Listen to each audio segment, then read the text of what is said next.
وقتی میای صدای پات از همه جاده ها میاد، انگار نه از یه شهر دور که از همه دنیا میاد. تا وقتی که در پا میشه لحظه دیدن میرسه، هرچی که جاده است رو زمین به سینه من میرسه. وای ای که تویی همه کسم، بی تو میگیره نفسم.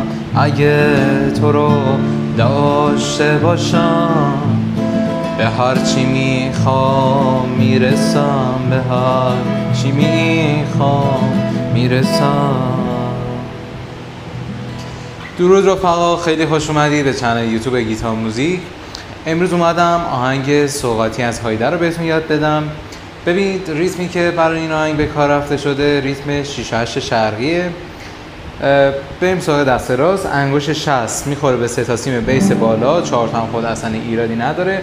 ام آ میخوره 3 تا سیم ناینون ما، پس میشه 1 2. حالا انگشت آی میاد بالا، به بالا اومدم به اصطلاح میگم و 1 2 و دوباره با انگشت آی میام پایین 3 و دوباره بالا و میشه 1 2 و 3 و. حالا با عدد بخوام گیجتون نکنم، گیج نشین، اینجوریه که 1 2 انگشت آی میشه بالا پایین بالا.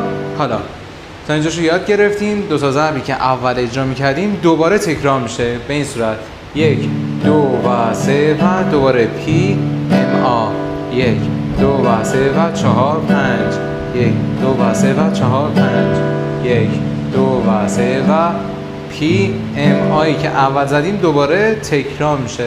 به قدری باید این ریتمو تکرار کنید که دیگه نگاهش نکنیم. ببین مثل میمونه من دارم با شما صحبت میکنم، نگاهتون میکنم، دست راست داره خودکار کارش رو راحت انجام میده. حالا آکوردایی که برای این آهنگ استفاده شده آکورد لا مینور هستش. آکورد لا مینور به این صورته: انگشت 2 فرت 2 سیم 4، انگشت 3 همون فرت دوم 1 2 3، انگشت یکم فرت اول سیم دوم، آکورد لا مینور ای ماینر. حالا آکورد دوم لا ماژور 7، انگشت 2 فرت 2 سیم 4، انگشت 3 دوباره همون فرت دوم سیم دوم، به این آکورد میگن لا ماژور 7. حالا آکورد بعدی ره مینور: انگشت 1 فرت 1 سیم 1، انگشت دوم فرت 2 سیم 3، انگشت 3 فرت 3 سیم دوم، به این آکورد میگن ره مینور. مادر لاتینش هم هست دی ام. و آکورد آخر ما می ماژور. ببینید انگشت 2 فرت 2 سیم 5، انگشت سوم همون فرت زیرش سیم 4، انگشت یکم فرت اول سیم سوم قرار میگیره، به این آکورد میگن می ماژور. ببینید بچه‌ها، قبل از اینکه بیاید خوندن رو شروع کنید، یعنی آهنگ رو اجرا کنید، شما بیاید ریتم و آکورد رو هم ترکیب کنید. یعنی چی؟ یعنی از هر آکوردی که گرفتید دو بار ریتم 6 و 8 شرقی رو اجرا کنید به این صورت: 1 2 و 3 و 4 5 1 2 و 3 و 4 5 لا ماژور 7 1 2 و 3 و 4 5 دو بار ره مینور، دو بار می ماژور. دیگه دستم رو افتاد. ببین ساده تر از اونم بخوام بهتون یاد بدم برای کسانی که مبتدی هستن، بیاید به صورت تک ضرب، یا اصلا میشه گفت دست راست رو ضربه هم نزنید، فقط بیاید آکورد رو جا به جا کنید بچه ها. یعنی شما آکورد رو بگیرید همینطور باهاش تعویض کنید آکوردها رو: ره مینور، می ماژور. این باعث میشه قالب دستتون شکل بگیره، انگشتاتون جای سیمو متوجه بشه و به سادگی بتونید با ریتم ترکیبش کنید و راحت بخونید. خب حالا آهنگو یه بار ورژن ساده‌اش اجرا میکنم، دوباره ورژن پیشرفته‌اش رو تکرار میکنم. ببین به این صورت: یه ضربه از بالا به پایین تک ضرب. وقتی میای صدای پات از همه جاده ها میاد، انگار از یه شهر دور که از همه دنیا میاد.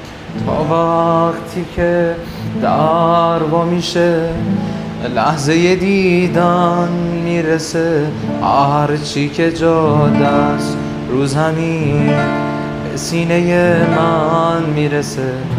وای ای که تویی همه کسم، بی تو میگیره نفسم.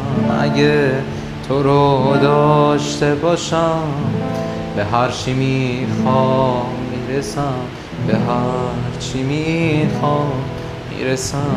این ورژن سادهش بود، به صورت تک ضرب میشه گفت کار رو بندازم هستش، تمرینی هم هستش که دیگه روی آکوردا سوار بشیم. ها رو به صورت ریتم اجراش میکنم. وقتی میای صدای پات از همه جاده ها میاد، انگار نه از یه شهر دور که از همه دنیا میاد. تا وقتی که در ما میشه لحظه دیدن میرسه هر چی که جاده است رو زمین به سینه من میرسه. وای ای که تویی همه کسم، بی تو میگیره نفسم. اگه تو رو داشته باشم به هر چی میخوام میرسم، به هر چی میخوام میرسم. این بود از آهنگ سوغاتی هایده. خیلی ساده بودش. خیلی خوشحالم که تا انتهای ویدیو همراه من بودی. اگه این ویدیو رو دوست داشتی حتما سابسکرایب کن. آهنگای جدیدتری هم تو راه داریم. کامنت و لایک یادتون نره. دوستتون دارم. چایکریم.